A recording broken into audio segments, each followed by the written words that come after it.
Bismillahirrahmanirrahim.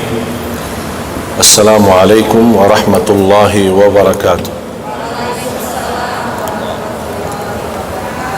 Alhamdulillahi rabbil alamin. Wa ashhadu an la ilaha illallah wahdahu la syarika lahu waliyus salihin. Wa ashhadu anna sayyidana wa nabiyyana Muhammadan abdullahi wa rasuluhu as-sadiqul amin. Allahumma salli wa sallim wa barik ala sayyidina Muhammad wa ala alihi wa sahbihi wa man tabi'ahum bi ihsanin ila yaumiddin. Subhanaka la ilma lana illa ma 'allamtana innaka antal alimul hakim. Jamaah yang dimuliakan Allah Subhanahu wa taala, saya ingin sampaikan hal yang sering saya ditanya oleh jamaah. Masalah dosa lalu, dosa masa kecil, dosa masa kita sekolah, SMP, SMA, maupun dosa yang kita lakukan masa dewasa tapi kita lupa. Tapi kita ingat ada dosa yang kita lakukan tapi kita lupa. Bagaimana cara terjamin diampuni Allah Subhanahu wa taala? Karena orang yang berdosa pasti keinginannya diampuni Allah. Karena sengsara seorang dosa di dunia masih membawa bebannya ke akhirat. Berat. Tapi dia ingin dibangkitkan oleh Allah hari kiamat, di hari akhirat, tapi sudah termasuk orang itu diampuni oleh Allah Subhanahu wa taala. Ini satu pertanyaan. Pertanyaan yang kedua, yang hampir setiap tahun masih dibicarakan, masalah Natal. Setiap tahun dibicarakan. Yang saya ingin bertanya kepada jamaah, tahukah arti daripada Natal? Tidak. Apa arti Natal? Tahu nggak artinya? Terus kok dah tahu artinya, mau nggak ucapin selamat Natal? Kalau artinya baik boleh kan? Tapi kalau artinya tidak baik gimana? Boleh juga? Boleh nggak? Dari segi bahasa, arti Natal adalah hari kelahiran. Hari kelahiran. Yang dimaksud di hari Natal itu siapa yang lahir? Isa Al-Masih. Isa Al-Masih.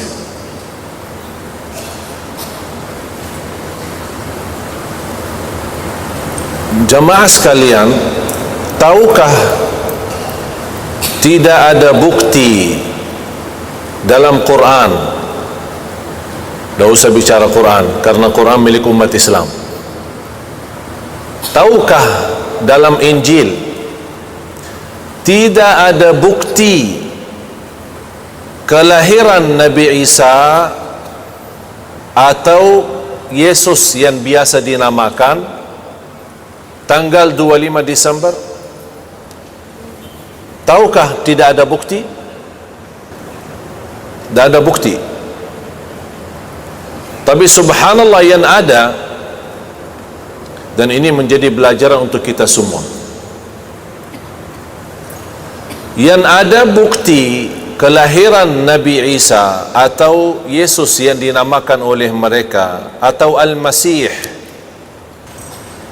yang ada ceritanya di dalam Injil sama dengan apa yang ada di dalam Al-Quran. Cerita waktu kelahiran Nabi Isa atau Yesus. Jamaah sekalian, pernah nggak baca surah Maryam? Pernah nggak baca surah Maryam? Coba kita gali surah Maryam ya.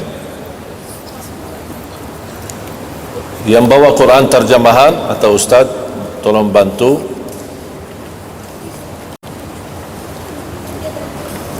Surah Maryam habis surah Al-Kahfi. Surah Maryam surah 19,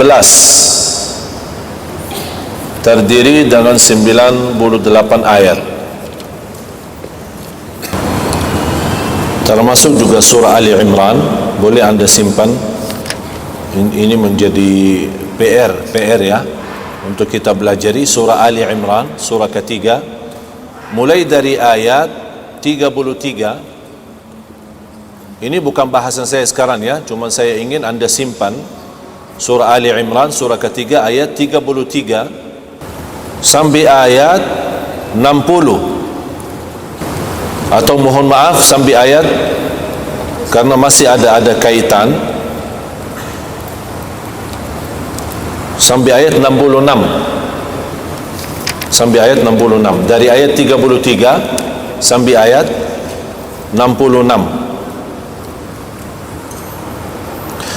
Kelemahan kita jamaah sekalian sebagai umat Islam, tidak tahu sejarah Siti Maryam kemudian Nabi Isa dalam Al-Quran. Dan salah satu ayat yang juga ada di dalam Injil, diterangkan atau dijelaskan ciptaan Nabi Isa tidak beda dengan ciptaan Adam, Nabi Adam. Dua-duanya diciptakan dengan perintah Allah, kun fayakun. Nabi Adam dari tanah, kun fayakun, jadi manusia. Nabi Isa lahir dengan ibu yang tidak punya suami, dan dua-duanya sama ciptaannya dengan perintah Allah, kun fayakun. Ini ada di dalam Al-Quran, bahkan ada di dalam Al-Injil. Di dalam Al-Quran, di antara ayat yang saya tadi sampaikan, surah Ali Imran ayat 33 sampai ayat 66, saya mohon menjadi PR kita untuk belajari supaya menguatkan akidah kita ya. Di antara, tolong Ustaz baca terjemahan ayat ini, ayat 59 dan 60. A'udzu billahi minasy syaithanir rajim. Inna mathala Isa 'indallahi kamathali Adam khalaqahu min turabin thumma qala lahu kun fayakun. Al-haqqu min rabbika fala takun minal mumtarin. Sadaqallahul azim. Allah ingatkan Nabi Muhammad jangan ragu, padahal dia Nabi. Kira-kira Allah ingatkan kita apa? Kalau Nabi Muhammad aja dikhawatirkan jangan ragu ya. Ciptaan Nabi Isa sama dengan ciptaan Nabi Adam, jangan ragu. Kira-kira bahasa untuk kita apa? Kalau untuk Allah aja kepada Nabi Muhammad dibilang jangan ragu, apalagi kita. Jadi mohon menjadi PR, wajib belajari, dalami walaupun sedikit-sedikit demi ayat, satu ayat tak apa-apa, ambil waktu asal memantapkan akidah kita. Mulai dari ayat 33 surah Ali Imran sampai ayat 66. Bapak Ibu, kenal enggak seorang ulama berasal dari India, tinggal di Afrika Selatan dan sudah meninggal dunia, sangat terkenal di mata dunia, adalah Syekh Ahmad Deedat. Syekh Ahmad Deedat. Saya mohon kalau anda berkenan punya luang waktu, buka di YouTube dan sering mendengar dan simak dari ceramah-ceramah Syekh Ahmad Deedat. Ada yang bahasa Inggris bagus, silahkan dengar, dan ada juga beberapa ceramah beliau yang sudah ada teks terjemahan ke bahasa Indonesia. Apa kata beliau? Salah satu kesempatan emas untuk saya berdakwah, karena beliau termasuk seorang figur, seorang ulama, bukan hanya hafal Quran lagi, bahkan dia hafal Injil dan Taurat. Seperti yang masa sekarang muridnya beliau Syekh Muhammad Zakir. Pernah dengar? Tapi Muhammad Zakir itu jauh lebih hebat daripada gurunya. Mengapa?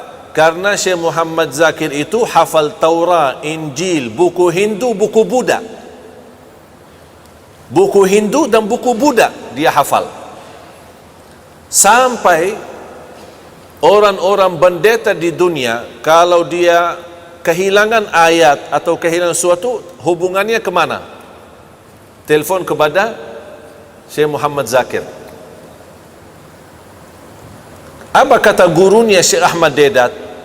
Kata beliau, bagi saya yang biasa berdakwah di kalangan Nasara, bagi saya kesempatan emas mendakwahi orang Nasara melalui hari Natal.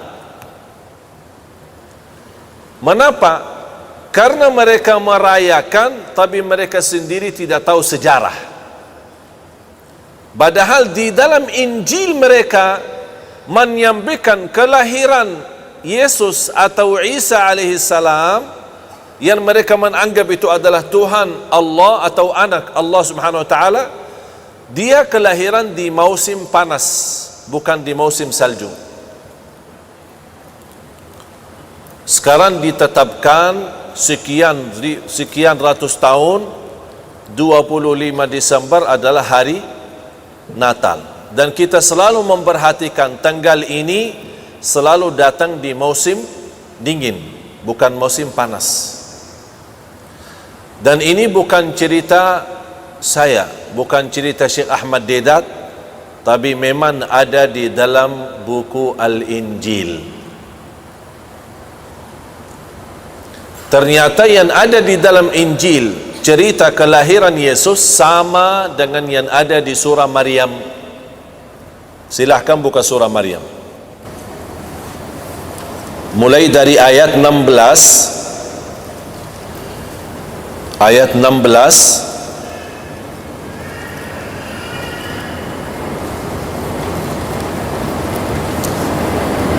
sampai ayat 38. Ini mohon maaf, ini belajaran penting ya, karena saya tadi tanya panitia ada tema, dia bilang bebas. Saya jujur saja tidak tahu mau bahas apa. Pas saya duduk terfikir ini, baru saya duduk saya terfikir ini, ayat ini.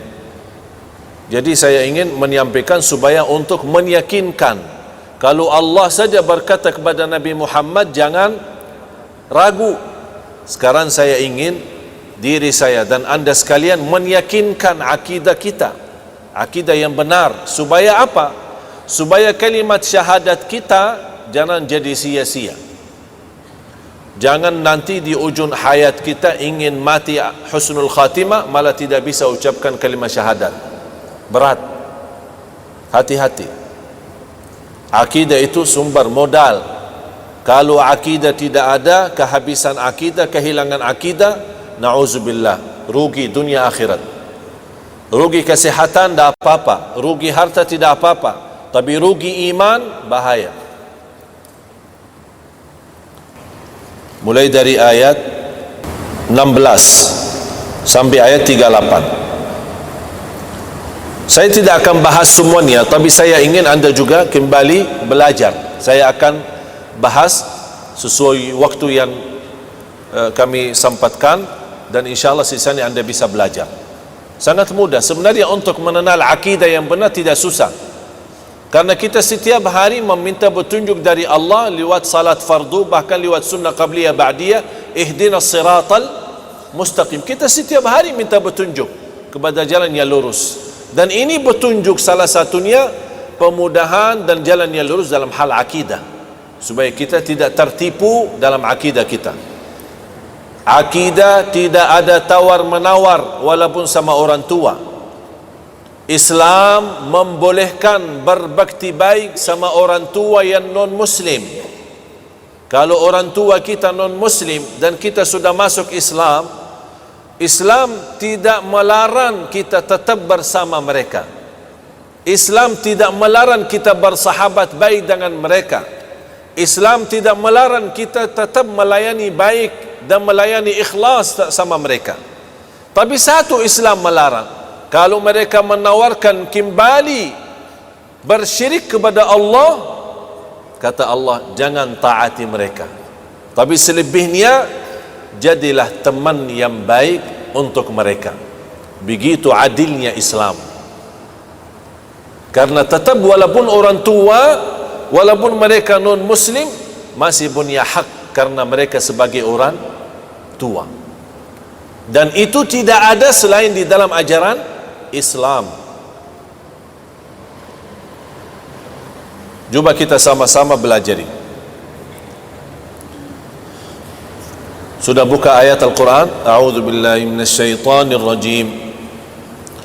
Bismillahirrahmanirrahim. واذكر في الكتاب مريم إذ انتبذت من أهلها مكانا شرقيا فاتخذت من دونهم حجابا فأرسلنا إليها روحنا فتمثل لها بشرا سويا قالت إني أعوذ بالرحمن منك إن كنت تقيا قال إنما أنا رسول ربك لأهب لك غلاما زكيا قالت أنى يكون لي غلام ولم يمسسني بشر ولم أك بغيا قال كذلك قال ربك هو علي هين ولنجعله آية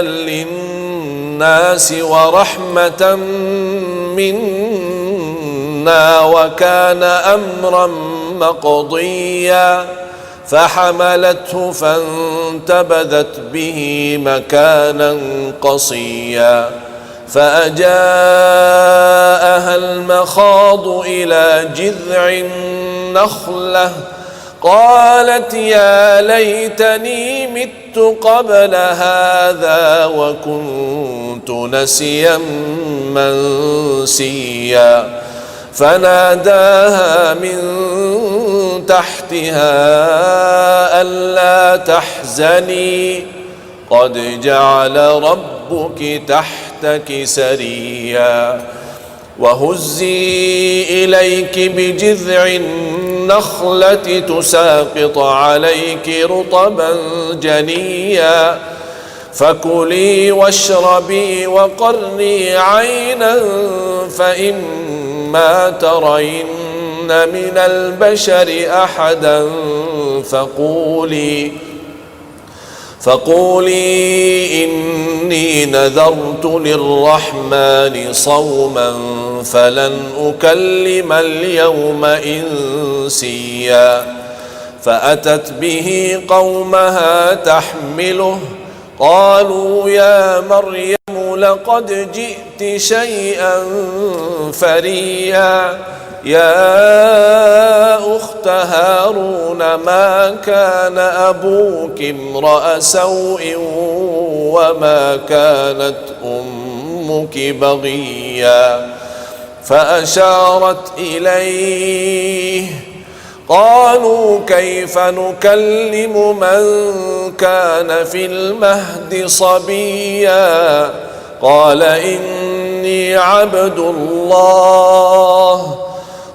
إني عبد الله آتاني الكتاب وجعلني نبيا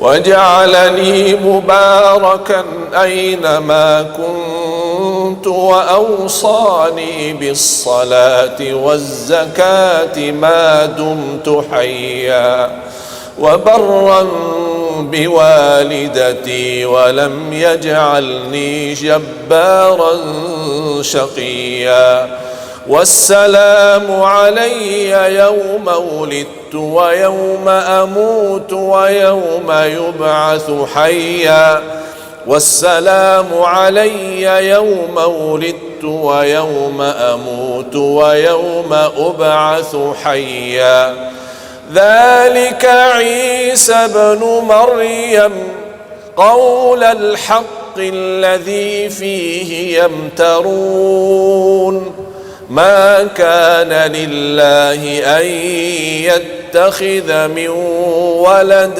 سبحانه إذا قضى أمرا فإنما يقول له كن فيكون وإن الله ربي وربكم فاعبدوه هذا صراط مستقيم فاختلف الأحزاب من بينهم فويل للذين كفروا من مشهد يوم عظيم أسمع بهم وأبصر يوم يأتوننا لكن الظالمون اليوم في ضلال مبين صدق الله العظيم. Jamaah sekalian, Siti Maryam, Nabi Isa sangat mulia di sisi Islam. Bahkan tidak sah iman kita kalau tidak iman dan percaya Nabi Isa salah satu Nabi dan Rasul. Hafal enggak rukun iman? Rukun iman berapa? 6. 1. Percaya Allah. 2. Kepada malaikat. 3. Kitab. 4. Rasul. Berarti salah satu rukun iman percaya kepada seluruh Nabi dan Rasul. Memang Nabi kita Nabi Muhammad sallallahu alaihi wasallam. Bahkan Nabi Muhammad sallallahu alaihi wasallam pernah berkata, khairu ma qultu ana wan nabiyyuna qabli. Sebaik-baik kata yang aku ucapkan dan nabi-nabi yang sebelumku. Sebaik-baik kata yang aku ucapkan dan para nabi yang sebelum-sebelumku adalah la ilaha illallah wahdahu la syarikalah lahul mulku wa lahul hamd yuhyi wa yumit wa huwa ala kulli syai'in qadir. Ini sudah sepakatan semua para nabi membawa kata itu. Semua mulai dari Nabi Adam sampai Nabi kita Nabi Muhammad sallallahu alaihi wasallam. Tapi subhanallah, menjadi bukti Islam tidak anti toleransi. Katanya kalau tidak ucapin selamat Natal berarti seolah-olah Islam anti toleransi. Tidak mau, tidak diterima, beda pendapat, macam-macam alasan. Islam keras, Islam teroris, Islam apa macam-macam. Eksklusif ya, macam-macam alasannya. Padahal membuktikan begitu Islam indah, bahkan rahmatan lil alamin, itu tidak ada di dalam Injil. Mereka kan membanggakan dan memuliakan Siti Maryam dan memuliakan Yesus Isa Al-Masih sebagai kadang sebagai Tuhan, kadang anak Tuhan, macam-macam. Tapi tidak ada di dalam Injil jamaah sekalian satu surah yang membawa nama Maryam atau membawa nama Isa. Tapi subhanallah di Islam membuktikan Islam memang Islam merangkul semua para nabi dan rasul, memuliakan semua para nabi dan rasul. Bahkan Islam tidak bermasalah sama siapapun. Bahkan di antara yang kita belajari, ahabbun nasi ilallah anfa'uhum linnas, yang paling dicintai oleh Allah, yang selalu berguna bagi orang lain. Tidak disebutkan orang lain itu apakah Islam atau bukan Islam. Bahkan di dalam Islam, jamaah sekalian, kalau kita sayangi, melayani, memberikan perhatian kepada binatang yang membutuh bantuan, Allah nilai memberikan pahala besar. Ingat gak hadis cerita orang wanita yang memberikan air minum kepada anjing? Tahu kan? Apa yang Allah balas? Padahal wanita itu tidak pernah berbuat kebaikan. Bahkan dikenal wanita itu, na'udzubillah, tapi dalam sekali dia bantu anjing, Allah ampuni dosanya. Saya bertanya sekarang Bapak Ibu, anjing di hukum Islam apa? Najis, dan hukumnya haram. Kok bisa anjing najis hukumnya haram di ajaran Islam, tapi kita ketika melihat anjing lagi membutuh pertolongan, kita bantu, Allah ampuni dosa kita? Kira-kira bagaimana kalau sama binatang yang bukan najis, bukan haram? Faham gak? Kalau sama anjing yang namanya najis haram, Allah masih berikan pahala, bahkan nilai itu bisa ibadah. Kira-kira bagaimana kalau binatang yang bukan najis dan bukan haram? Apalagi yang kita beri bantuan itu, pertolongan kita kepada orang manusia. Kalau sama binatang aja dihargai Allah, apalagi sama manusia, apalagi sesama muslim. Oh, tingkat lagi. Ini semakin meningkat. Dan membuktikan Islam itu memang rahmatan lil alamin. Tidak ada di dalam Al-Quran yang isinya 114 surah, tidak ada satu surah atas nama istri Rasul. Ada enggak atas nama istri Nabi Muhammad?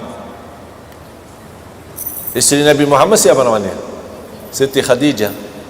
Anaknya laki maupun perempuan semuanya dari Siti Khadijah. Tapi subhanallah, tidak ada.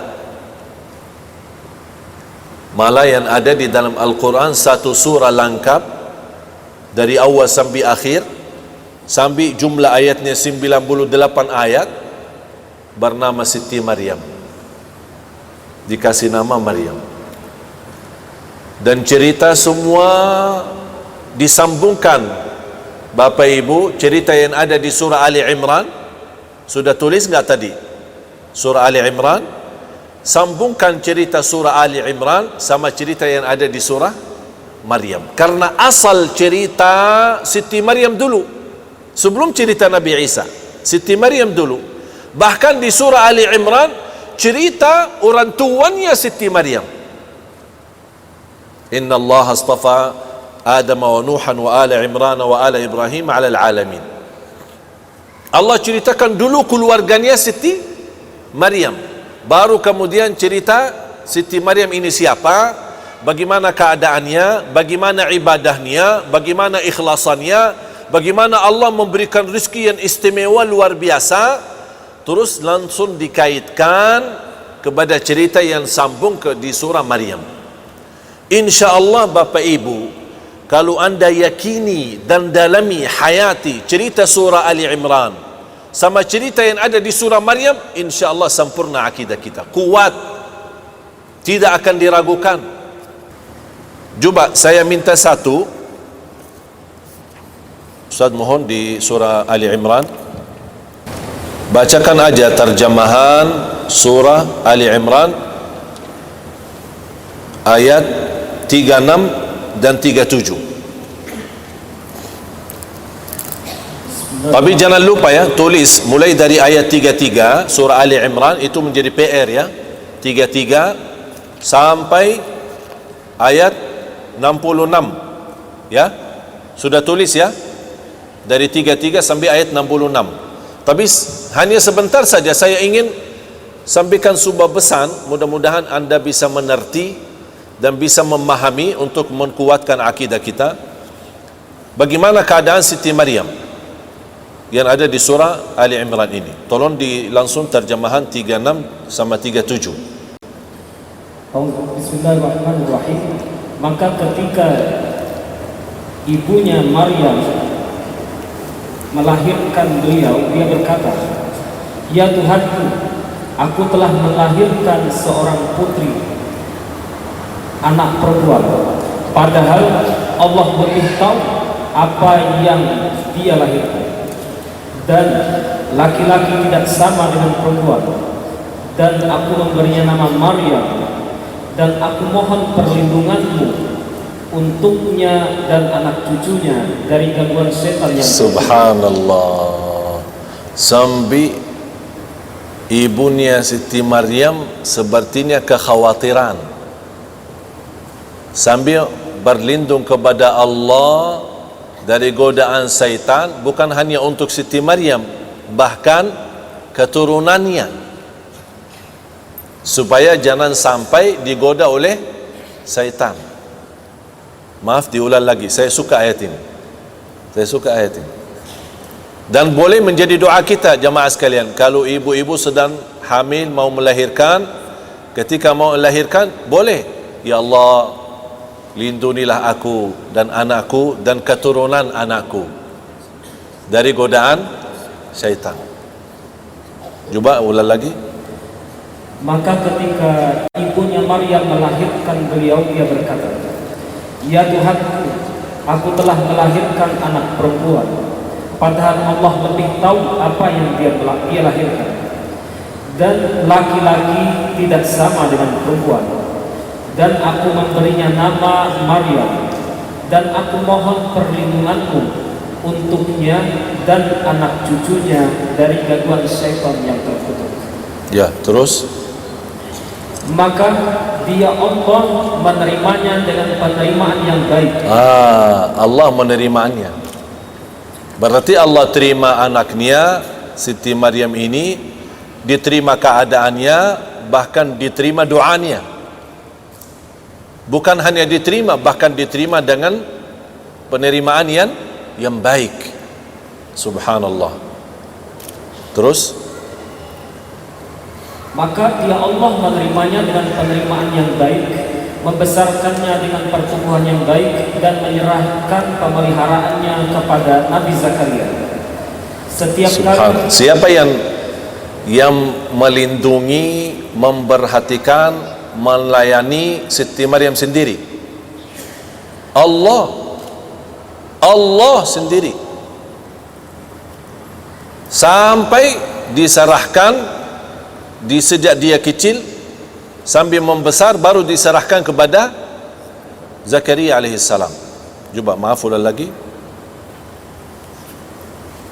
Setiap kali Zakaria masuk menemui Maryam di mihrab atau kamar khusus ibadah bagi Maryam. Kalau disebutkan kata mihrab, tempat ibadah, bukan mihrab ini ya, bukan mihrab imam ya, tempat ibadah. Karena di masa dulu tidak ada istilah masjid, tapi ada istilah tempat ibadah seperti mihrab. Ketika Nabi Zakaria menjadi penanggung jawab terhadap Siti Maryam, dia selalu bertemu atau kunjungi ke Siti Maryam, ingin melihat keadaan silaturahim kah, atau melihat apa dia butuh apa, atau perlu bantuan. Ketika dia masuk, melihat Siti Maryam ada di mihrab, artinya ada di tempat ibadah. Ini menunjukkan Siti Maryam memang sukaannya ibadah, ahli ibadah. Coba ketika beliau bertemu, setiap kali Nabi Zakaria menemui di mihrab atau kamar khusus ibadah bagi Maryam, dia dapati makanan di sisinya. Lalu dia berkata, "Wahai Maryam, dari mana ini kau peroleh?" jadi setiap dia kunjungin kepada Siti Maryam, selalu mendapatkan ada rizki di samping dia. Nabi Zakaria heran, kamu kan dari tadi di sini aja, dan yang layani dan bantu kamu adalah saya, tapi kok bisa ada rizki di sampingmu, padahal kamu kapan keluar, tidak pernah kemana-mana. Terus apa jawaban Siti Maryam? Siti Maryam menjawab, itu dari Allah. Sesungguhnya Allah memberi rezeki kepada siapa yang Dia kehendaki tanpa perhitungan. Disitulah sebuah pelajaran dari Siti Maryam kepada Zakaria alaihissalam. Ini semua dari Allah. Meyakinkan dengan kata dari Allah, segala sesuatu memang dari Allah, membuat Nabi Zakaria memiliki keyakinan untuk memohon kepada Allah. Kalau Siti Maryam aja diterima doanya, kenapa saya tidak? Disitulah dia juga berdoa kepada Allah. Terus lanjut. Di sanalah Nabi Zakaria berdoa kepada Tuhannya seraya berkata, Ya Allah Tuhanku, berilah aku keturunan yang baik dari sisimu. Sesungguhnya Engkau Tuhan yang maha mendengar doa hamba-Nya. Kalau ada yang merasa sudah lama menikah belum punya anak, ini doanya, Rabbi habli min ladunka dzurriyyatan thayyibah. Dan ada juga doa yang sama, juga doa Nabi Zakaria di surah Al-Anbiya, Rabbi la tadharni fardan wa anta khairul warithin. Dan dua doa ini boleh. Saya masih ingat banyak jamaah yang saya berikan doa ini, alhamdulillah mereka yang hampir ada di antara jamaah 18 tahun tidak hamil, habis menamalkan, alhamdulillah tidak sampai 3 bulan sudah hamil. Doa ini dahsyat. Rabbi habli min ladunka dzurriyyatan thayyibah innaka sami'ud du'a. Terus nanti sisanya menjadi pelajaran ya. Tolong saya mohon jangan lupa, jangan tinggalkan dari ayat 33 sampai ayat 66 di surah Ali Imran. Sekarang kita kembali surah Maryam. Saya ingin cuman kaitkan ketika Siti Maryam sibuk beribadah, Allah jaminkan rizki. Sampai rizkinya datang ke tempat ibadahnya dia. Tapi coba ketika ada sebuah peristiwa sama Siti Maryam, coba baca ayat artinya 16. Ayat 16 surah Maryam. Dan ceritakanlah wahai Muhammad kisah Maryam di dalam Al-Quran. Subhanallah, ceritakan wahai Nabi Muhammad. Ini menunjukkan perintah Allah kepada Nabi Muhammad untuk menceritakan. Sekarang saya bertanya, mohon maaf jamaah sekalian, iman Nabi Muhammad tahu ceritanya? Nabi Muhammad tahu ceritanya? Apakah Nabi Muhammad di masa itu ada? Artinya ada sama Siti Maryam, ada sama ibunya Siti Maryam, atau ada sedang Siti Maryam melahirkan Nabi Isa, Nabi Muhammad ada. Tapi Allah perintahkan, wahai Nabi Muhammad, ceritakan. Apa yang diceritakan Nabi Muhammad aja dah tahu. Berarti cerita ini langsung wahyu dari Allah. Allah yang menceritakan, walaupun perintahnya atas Nabi, kepada Nabi Muhammad sallallahu alaihi wasallam. Berarti cerita ini tidak bisa diragukan, karena ini langsung kalamullah, bukan kalam Nabi Muhammad. Itu bukan kalam, bukan kata-kata Nabi Muhammad, tapi itu semua kalamullah subhanahu wa ta'ala. Coba terus. Yaitu ketika dia mengasingkan diri dari keluarganya ke suatu tempat di sebelah timur, yaitu Baitul Maqdis. Tolong jemaah sekalian, mohon maaf ya, ini butuh perhatian. Semua kata yang sekarang masuk ini menjadi ilmu. Allah sebutkan di sini dia mengasingkan, ingin bersendirian, pisah dari kaumnya, pisah dari lingkungannya, sampai dia menempatkan diri di arah atau sebelah timur, di tempat timur. Yang diterjemahkan timur itu adalah Baitul Maqdis. Kalau sekarang Palestina. Memang Palestina adalah negara para Nabi dan Rasul. Banyak makam Nabi dan Rasul. Tidak ada Nabi dan Rasul pasti sudah salat di Masjid Al-Aqsa. Dan tidak ada Nabi dan Rasul pasti sudah haji. Itu yang bersabdakan Rasulullah SAW. Ma min nabiyyin illa wa hajjal bait. Tidak ada Nabi kecuali sudah haji. Itu berarti membuktikan semua para Nabi, yang jumlah para Nabi lebih dari 210 ribu para Nabi. Kalau para Rasul 300 sekian Rasul. Berarti ada Nabi, ada Rasul. Total jumlahnya 212 atau 200 ribu 200 ribu dan 300 Nabi dan Rasul. Ini jumlah mereka. Dan semua sudah di Masjidul Haram di Makkah dan juga di Masjidul Aqsa. Dan Allah juga dengan kun fayakun, kumpulkan mereka semua ketika masa Isra dan Mi'raj. Ketika Nabi Muhammad naik Buraq, sebuah binatang dari Makkah menuju Masjidul Aqsa, baru naik ke langit menuju ke Masjidul Aqsa di waktu yang sangat cepat, dan di situ beliau menimami semua para nabi dan rasul sallallahu alaihi wasallam. Coba terus.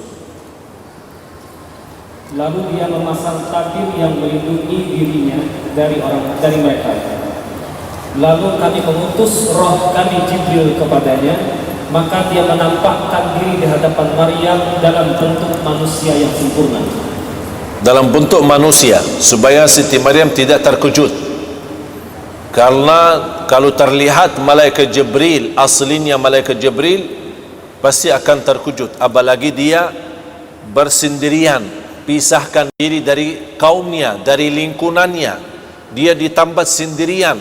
Oleh karena itu Allah turunkan malaikat Jibril dalam bentuk manusia supaya bisa menyampaikan pesan-pesan Allah kepada Siti Maryam. Kalau malaikat Jibril aslinya 600 sayap. 600 sayap. Kata Rasulullah, kalau Allah izinkan malaikat Jibril buka satu sayap, bukan 600, hanya buka satu sayap, kata Rasulullah, matahari akan tertutup.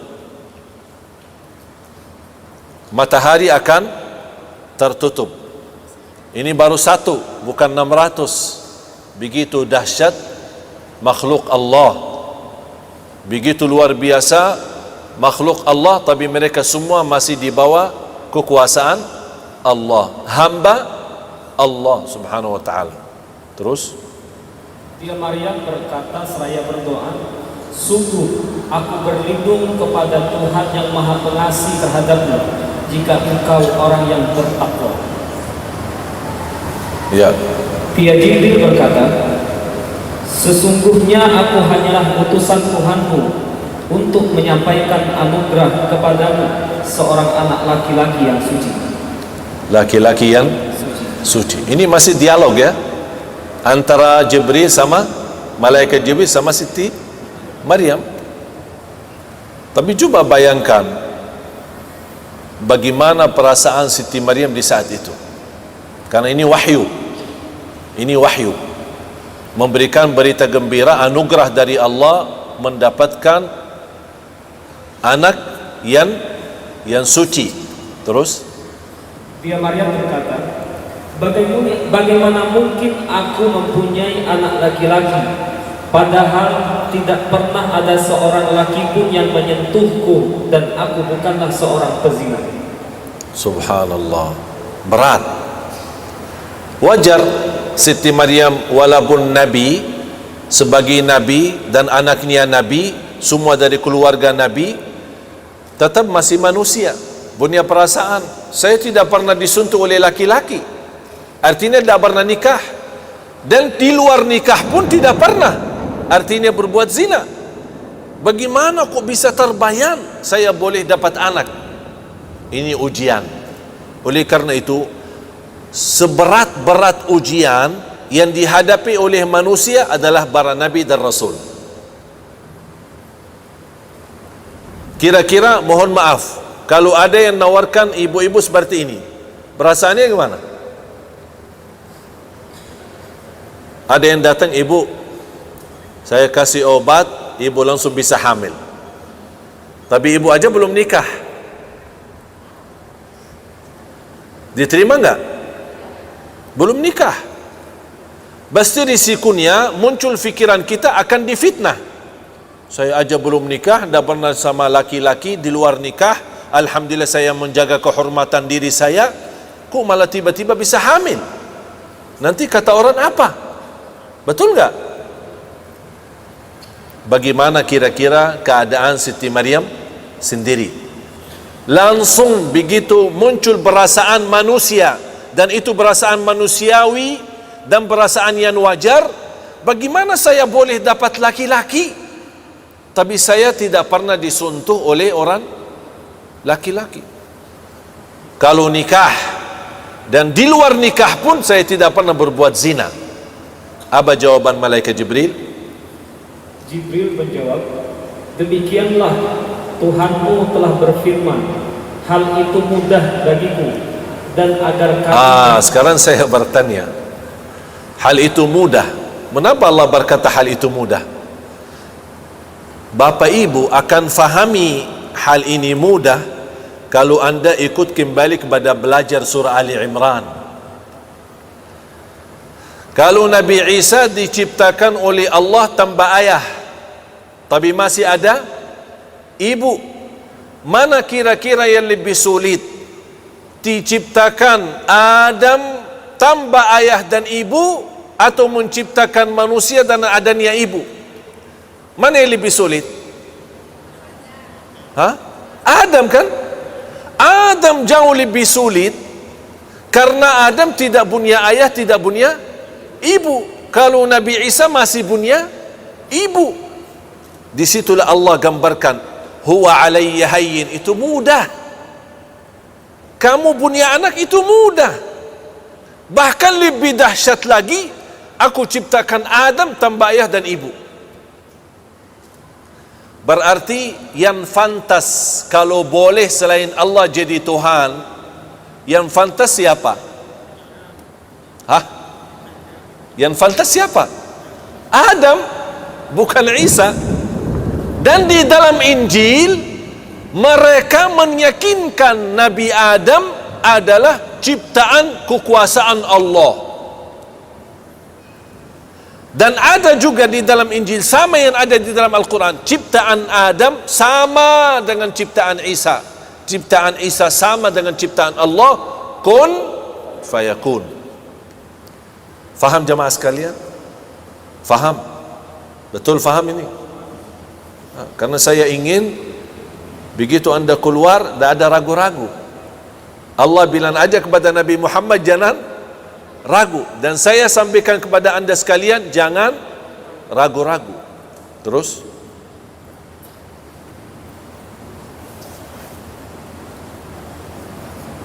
hal itu mudah bagiku, firman Allah mengatakan, dan agar kami menjadikannya suatu tanda kebesaran Allah bagi manusia. Allahu Akbar. Kita hanya mampu bilang subhanallah.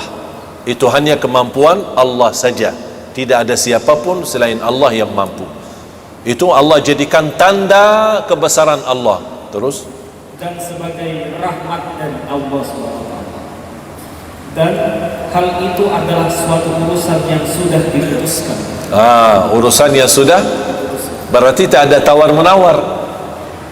Jadi seolah-olah ini perintah kepada Siti Maryam, udah, dah usah banyak bicara, selesai. Ini keputusan sudah selesai. Kamu punya anak yang suci, udah selesai urusan. Tidak ada perubahan. Ya, sekarang Allah menarahkan bagaimana supaya dia mampu menghadapi perkataan orang, fitnah-fitnah orang. Itu sekarang tugasnya. Coba terus. Maka dia Maryam mengandung Lalu dia mengasingkan diri dengan kandungannya itu ke tempat yang jauh. Ya, malu, takut. Dia sudah percaya malaikat Jibril, percaya Allah, dan dia meyakini Allah, dia tidak meragukan perintah Allah. Tapi bagaimana manusia ini? Manusia pasti aneh-aneh. Mohon maaf, kita aja di lingkungan aneh-aneh, apalagi zaman sekarang, apalagi di zaman yang kita lihat, na'udzubillah, macam-macam fitnah. Begitu Siti Maryam sudah menjadi dalam perintah kun fayakun hamil, dia memposisikan, memindahkan diri ke tempat yang jauh, karena membutuhkan waktu supaya penjiwaannya siap menghadapi perkataan orang. Terus kemudian rasa sakit akan melahirkan, memaksanya bersandar pada pangkal pohon kurma. Pangkal pohon kurma. Mohon maaf jamaah sekalian, apa kelebihan Allah ceritakan Siti Maryam saat mau melahirkan bersandar kepada pohon kurma? Kan bisa singkat saja kesimpulan, dia Siti Maryam merasa sakit saat melahirkan, udah selesai. Mengapa ada urusan pohon kurma? Apa urusan pohon kurma? Bisa jadi kan, kalau bahasa sederhana, Siti Maryam saat melahirkan merasa sakit, itu kan cerita sudah jelas. Wajar wanita saat melahirkan pasti sakit, kan manusia ada rasa sakit. Allah juga ceritakan Siti Maryam pun merasa sakit saat melahirkan.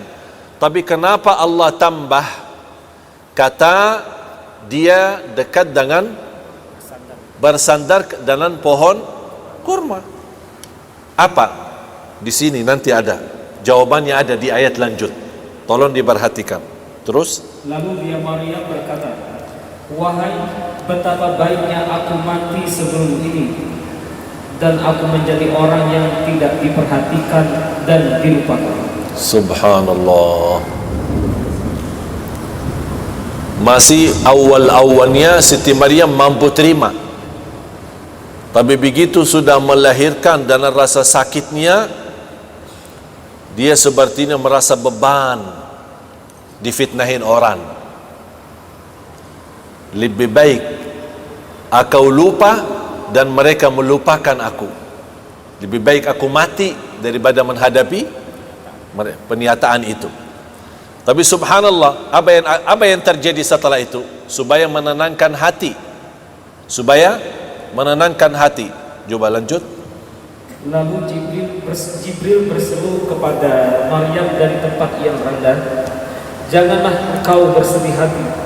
Sesungguhnya Tuhanmu telah menjadikan anak sungai di bawahmu. Subhanallah. Allahu Akbar. Memang luar biasa. Allah tidak pernah tinggalkan urusan hamba.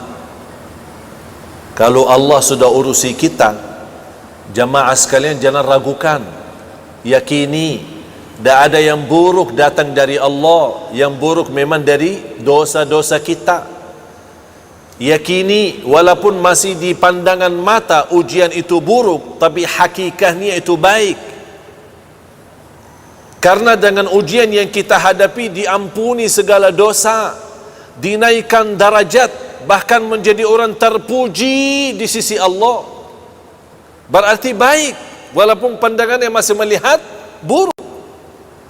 Bagi Siti Maryam itu ujian, dan bahkan dia ingin mati. Tapi Allah menenangkan hatinya dengan berkata hal-hal yang baik. Jangan khawatir, kami tidak akan tinggalkanmu. Terus dan Jibril juga berkata sambil berseru kepada Maryam, goyanglah pangkal kurma itu ke arahmu. Niscaya pohon itu akan menggugurkan buah kurma yang masak padamu.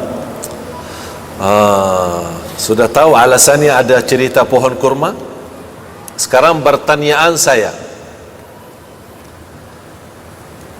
pohon kurma bisa berbuah kapan?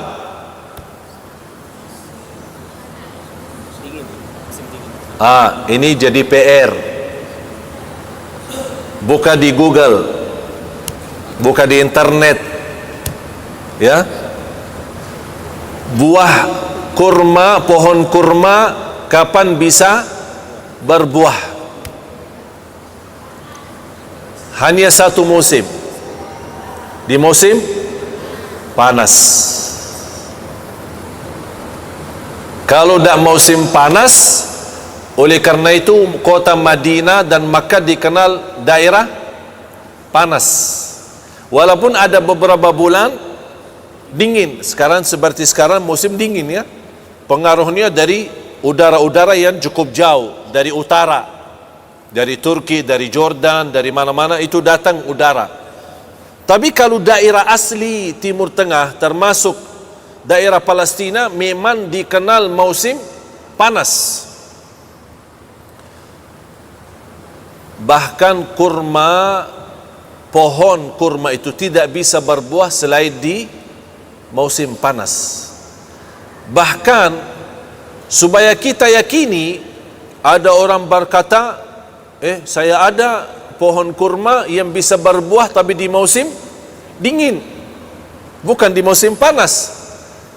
Fahami dulu bahasa Al-Quran, jangan macam-macam dulu. Apa dalam Al-Quran? Dia berkata apa? Tolong dibaca lagi. Dan goyanglah pangkal pohon kurma itu ke arahmu, niscaya pohon itu akan menggugurkan buah kurma yang masak padamu. Pohon kurma yang masak padamu. Ini kemampuan bahasa Indonesia. Sayang sekali bahasa Indonesia tidak mampu menjelaskan arti itu. Kalau bahasa Indonesia kurma, kurma. Tapi kalau dalam bahasa Arab beda-beda. Ada rutab, ada balah, ada bizir, ada kurma, tamar. Berarti ada 4. Ada rutab, ada balah, ada bizir, ada tamar. Allah di sini sebutkan kata rutab, bukan tamar. Mengapa? Karena rutab itu selalu datang di awal musim panas. Yang namanya rutab adalah kurma setengah matang.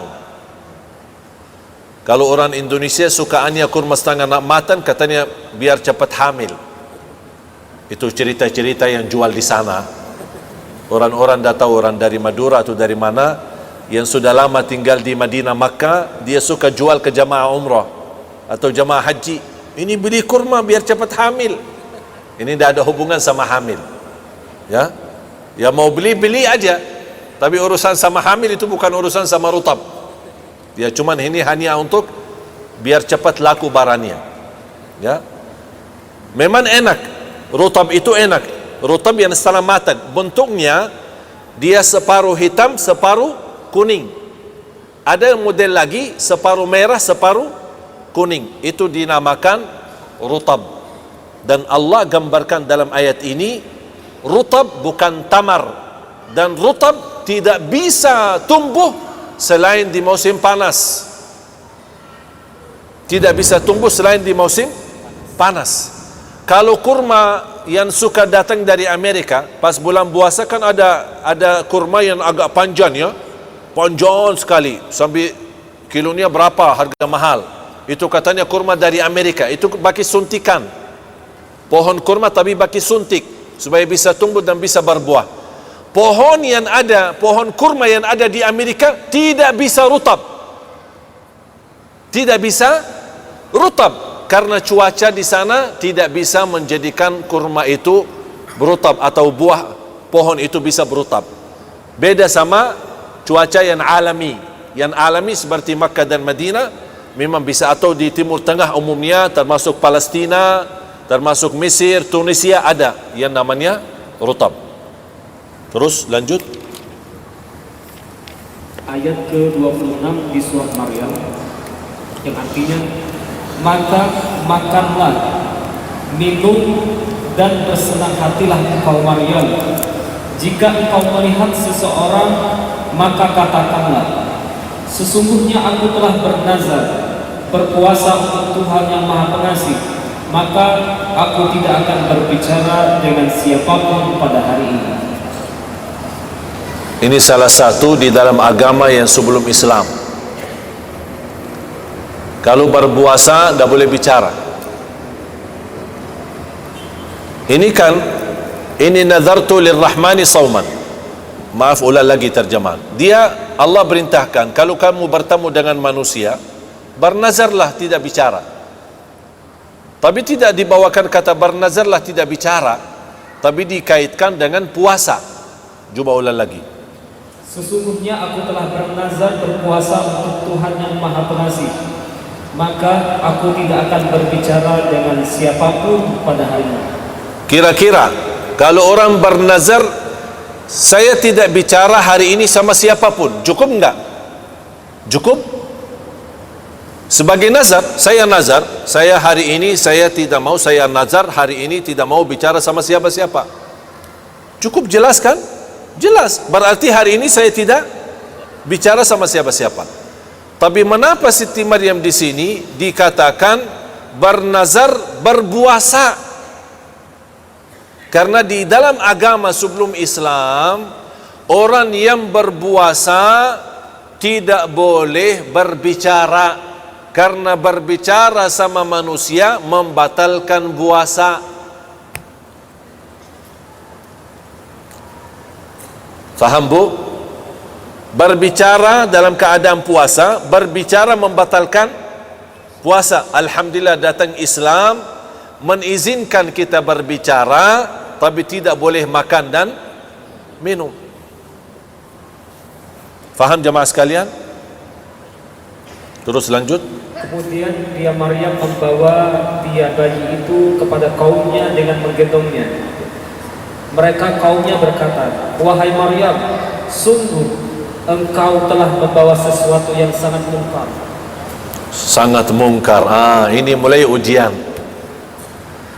Ini mulai ujian. Dan Siti Maryam sendiri tidak mampu menghadapinya. Dia tetap minta pertolongan Allah dan harus dihadapi dengan kekuatan yang dahsyat. Karena ini peristiwa yang dahsyat, harus dibalas dan dihadapi dengan peristiwa yang dahsyat sama. Karena orang perempuan yang begitu dikenal mulia, begitu dikenal suci, tiba-tiba membawa anak. Tapi coba lihat keadaannya. Tolong lanjut. Wahai saudara perempuan Harun atau Maryam, ayahmu bukan seorang yang buruk perangai, dan ibumu bukan seorang perempuan pezina. Berarti mereka lingkungan kenal ayahnya Maryam dan kenal ibunya Maryam. Kami kenal mereka baik-baik. Mereka, ibumu tidak berzina, tidak pernah berbuat hal-hal yang buruk, apalagi ayahmu. Tapi mengapa kamu jadi seperti ini? Terus? Maka dia Maryam menunjuk kepada anaknya. Karena dia lagi puasa dan tidak boleh, dan sudah bernazar tidak boleh bicara sama siapapun, hanya dia tunjuk dengan jari, dia tunjuk. Dan sudah dia meyakinkan Allah akan bagi pertolongan dengan cara yang dahsyat. Karena ini peristiwa dahsyat, harus ada balasan atau hadapan yang dahsyat menghadapi fitnah itu. Apa yang terjadi? Dia tunjuk. Terus? Bagaimana kami akan berbicara dengan anak kecil yang masih dalam ayunan? Berarti yang dia tunjuk kepada siapa? Oh, jadi kalau kalian mau tahu, tanya si anak bayi itu. Gimana bu? Aneh kan? Sudah peristiwa yang dahsyat, malah suruh bicara sama anak bayi. Anak, kamu aja bicara dah mau, kok disuruh anak? Anak, apa yang mau dibicara oleh anak itu? Inilah pertolongan Allah yang dahsyat. Bagaimana adanya anak ini dahsyat, Allah juga, bagi Allah sangat mudah untuk menjadikan anak bayi itu berbicara. Ini kembali ingat kata sangat mudah. Menciptakan Nabi Isa sangat mudah dibanding Nabi Adam. Apalagi kalau sudah ada Nabi Isa, sulit enggak bagi Allah untuk Nabi Isa berbicara? Tidak sulit, justru lebih mudah lagi. Karena Nabi sudah ada, Isa sudah ada. Walaupun dia belum bisa berbicara, tapi kun fayakun, bicara. Terus? Dan Isa putra Maryam pun berbicara, sesungguhnya aku adalah hamba Allah. Subhanallah. Ini sengaja dijawab seperti ini. Bapak Ibu, mantapkan akidahmu. Beliau tidak berkata aku Isa anak Maryam, tapi dia berkata ini Abdullah, aku hamba Allah. Dan Allah sudah kekalkan kata itu di masa Nabi Isa waktu itu sampai hari kiamat. Tidak boleh ada orang rubah.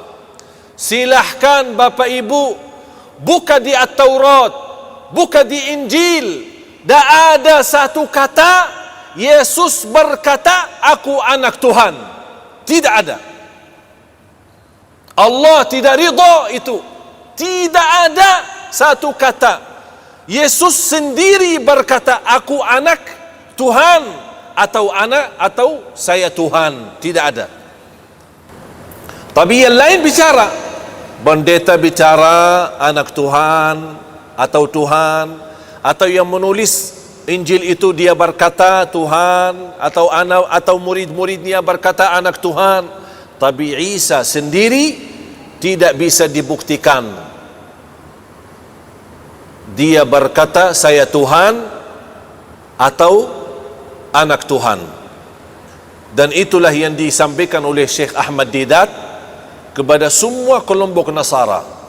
Kalau memang kalian berani, bawakan satu kata di dalam Injilmu, tidak usah dalam Al-Quran, dalam kitabmu kalian, bawakan satu ayat atau satu kata Yesus berkata aku Tuhan, atau aku anak Tuhan. Tak ada. Mengapa? Karena Allah kekalkan kata itu. Bahkan beliau tidak menjawab ketika Siti Maryam menunjukkan. Dia tidak berkata aku Isa, tapi dia berkata aku hamba Allah, inni abdullah. Lanjut. Dia Isa berkata, sesungguhnya aku adalah hamba Allah. Dia memberiku kitab Injil dan menjadikan aku seorang nabi. Subhanallah, ini masih anak kecil, masih anak bayi sudah terima wahyu. Dahsyat, dahsyat. Jangan heran kalau apa yang dapat oleh Nabi Isa dahsyat. Terima wahyu dia masih anak bayi, terima kitab Injil, menjadi nabi dia masih anak bayi, itu biasa. Mengapa? Karena terwujud ciptaan Nabi Isa dari awal memang dahsyat. Apalagi habis itu.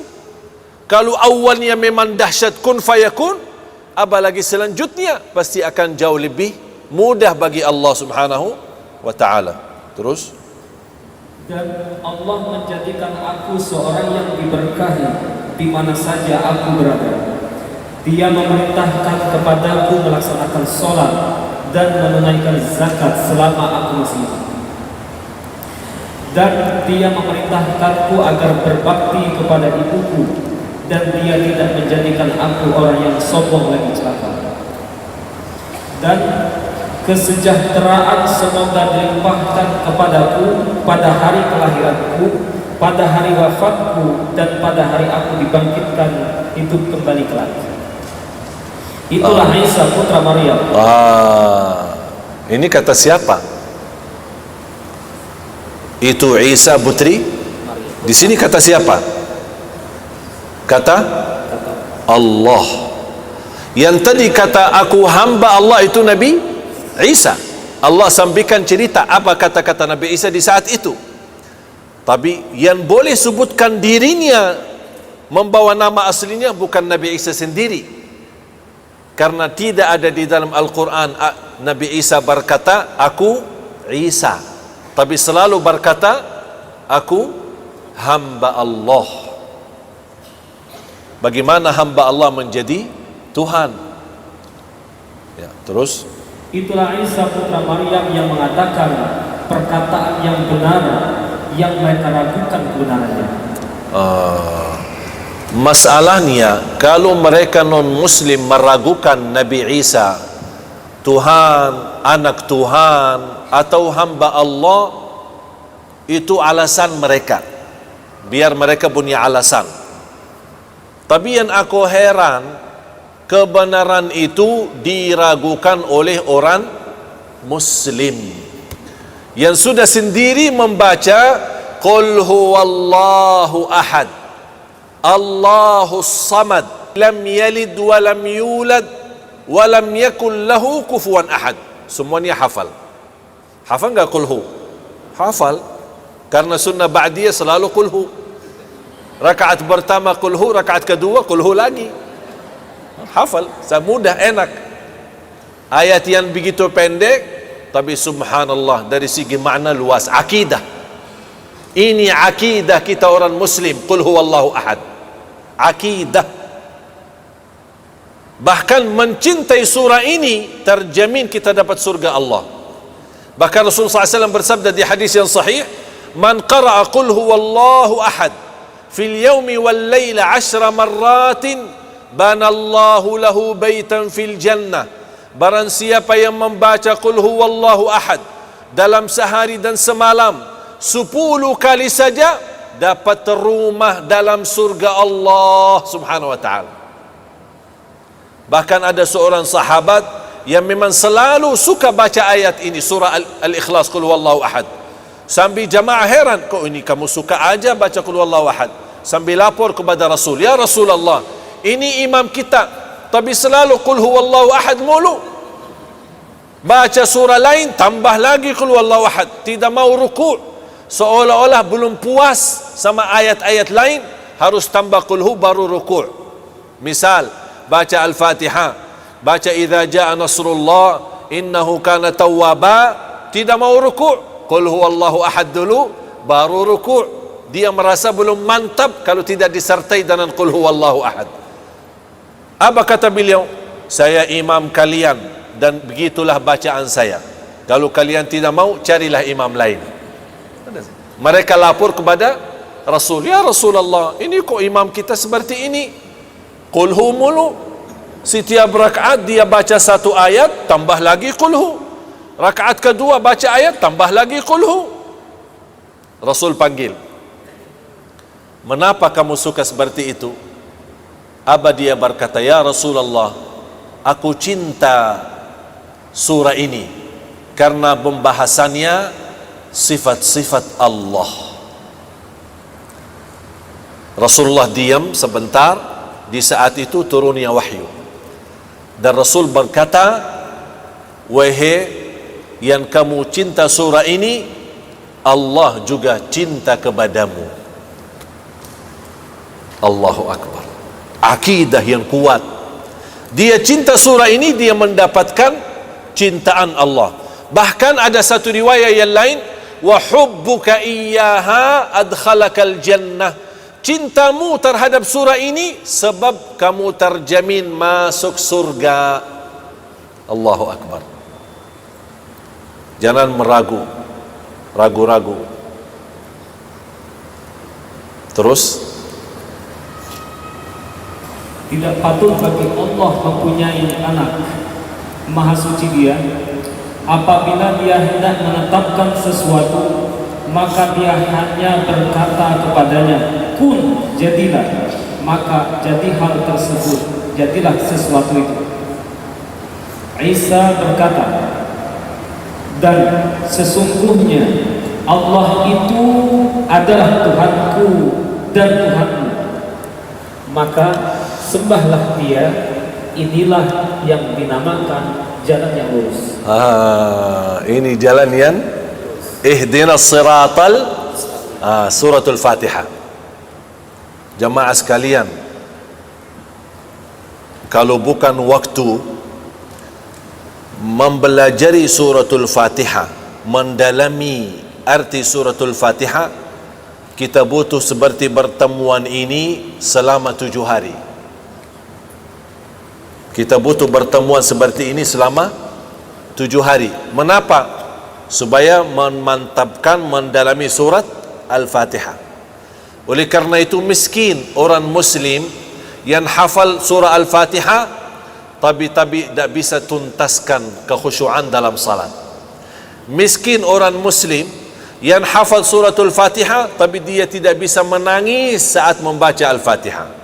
Miskin seorang muslim ketika dia sakit, dia tidak bisa tuntaskan kesembuhannya melalui suratul Fatihah. Miskin orang muslim yang dia sudah hafal suratul Fatihah tapi tidak bisa membawa keberkahan yang begitu dahsyat dari suratul Fatihah. Karena mohon maaf, walaupun kita hafal suratul Fatihah, belum mampu menartikan maknanya, menhayati isinya. Padahal suratul Fatihah itu Ummul Quran. Bahkan dibandingkan Al-Fatihah, hanya Al-Fatihah sendiri persimbangannya sama dengan seluruh isi Al-Quran. Kata ulama, apapun isi Al-Quran sumbernya dari suratul Fatihah. Yang bisa fahami suratul Fatihah bakal mampu memahami isi kandungan Al-Quran 30 juz. Yang tidak mampu memahami Al-Fatihah susah untuk memahami isi kandungan Al-Quran. Terus maka berselisihlah golongan-golongan yang ada di antara mereka. Siapa mereka? Yahudi dan Allah gambarkan. Ini sekarang terjadi kan?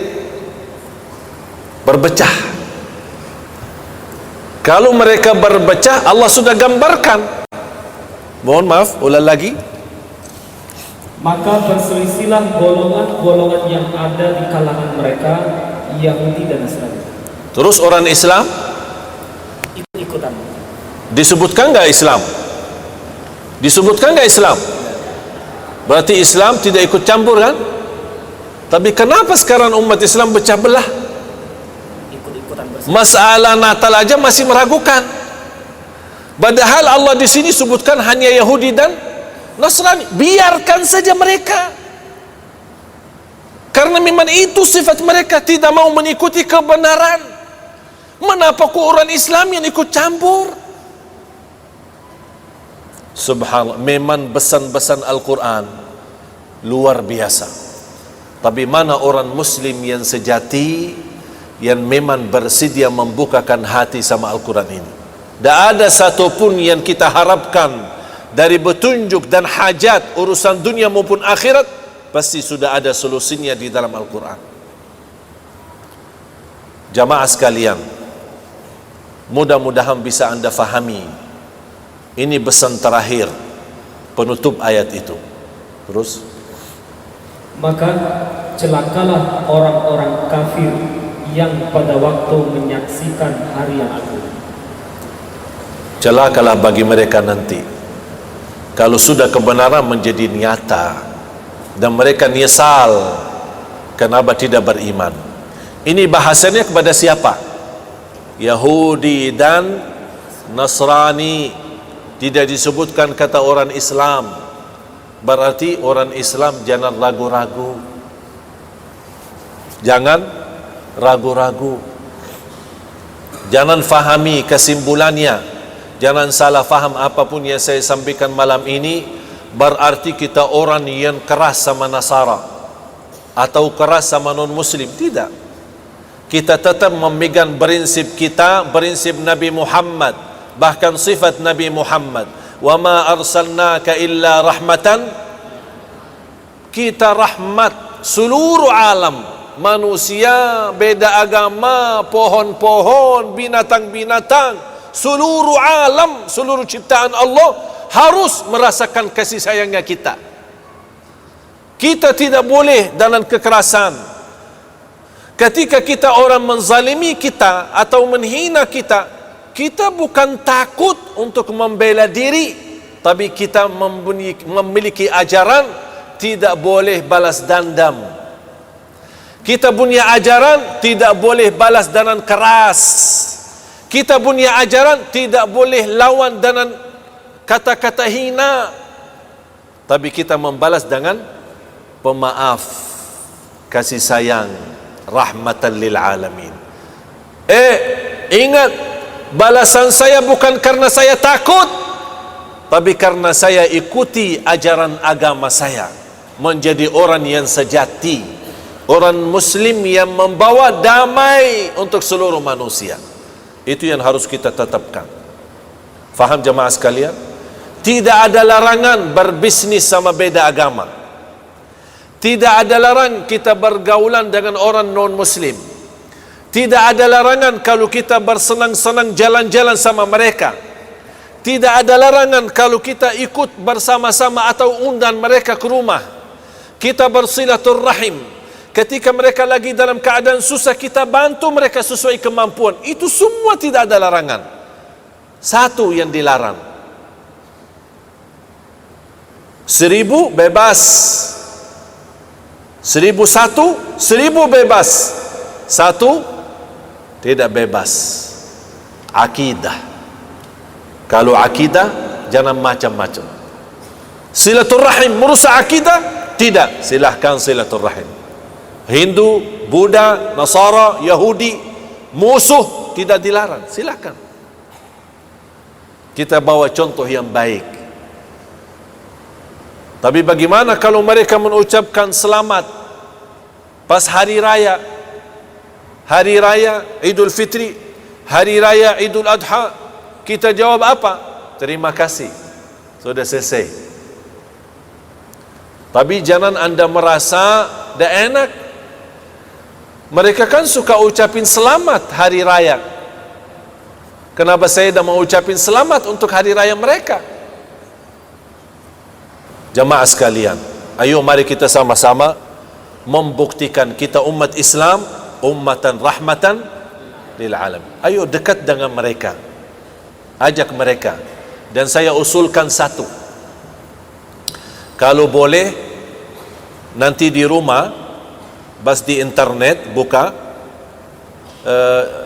berin terjemahan surah Maryam, print terjemahan surah Maryam, dan dilapisi dengan halamannya, disusun rapi, kemudian dijadikan seperti buku kecil atau buku saku, ya, hadiah.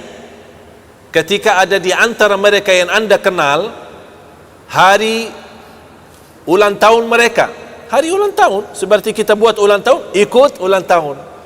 Apa hadiah aku seorang muslim kepada mereka pas hari ulang tahun mereka? Saya hadiahkan surah Maryam dengan terjemahan. Ini mohon, saya minta mohon, ini hadiah untukmu, tolong dibacakan. Itu saja. Biar mereka sendiri yang mencari kebenaran. Dan sampaikan kalau ada pesan surat di atas terjemahan surah Maryam, ada sebuah surat yang kita tulis, kami orang muslim cinta Siti Maryam, cinta Nabi Isa. Bahkan tidak sah iman kita kalau belum percaya Nabi Isa. Bahkan di antara bukti Islam mencintai mereka, di dalam kitab suci kami ada sebuah surah bernama surah Maryam, dan itu pula tidak ada di dalam Taurat dan tidak ada di dalam Injil. Mudah-mudahan anda berkenan membaca hadiah buku saya. Assalamualaikum, selesai. Menjadi pendakwah, tapi dalam bahasa, mohon maaf, tidak punya ilmu, silahkan hadiahkan buku. Kita tidak tahu kapan turunnya hidayah untuk kawan kita, untuk teman kita. Punya kenalan orang barat, dan orang barat punya kelebihan suka baca. Silahkan email, kalau anda punya email mereka, hadiahkan surah Maryam dalam terjemahan. Tapi jangan anda berkata ini dari kitab suci kami, tapi ini sebuah hadiah. Kalau dia baca, saya yakin yang suka baca dan teliti pasti bakal kirim email lagi atau mencari kita. Ini maaf, bukunya sangat bagus. Tak mungkin ada orang berkata Al-Quran tidak bagus. Tak bisa. Semua yang baca Al-Quran, Muslim maupun non-Muslim, pasti sepakat Al-Quran itu isinya baik dan sempurna. Ini menjadi tugas kita. Faham?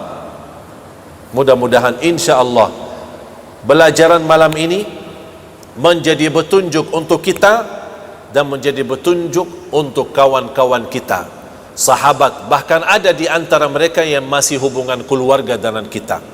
Mudah-mudahan insya Allah belajaran malam ini bisa kita sampaikan kepada mereka dengan cara hikmah, dengan cara halus, supaya dengan niat, insya Allah kita niat, mudah-mudahan menjadi hidayah.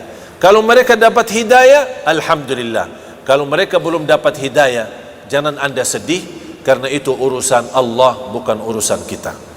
Billahi taufiq wal hidayah. Kurang lebihnya mohon maaf.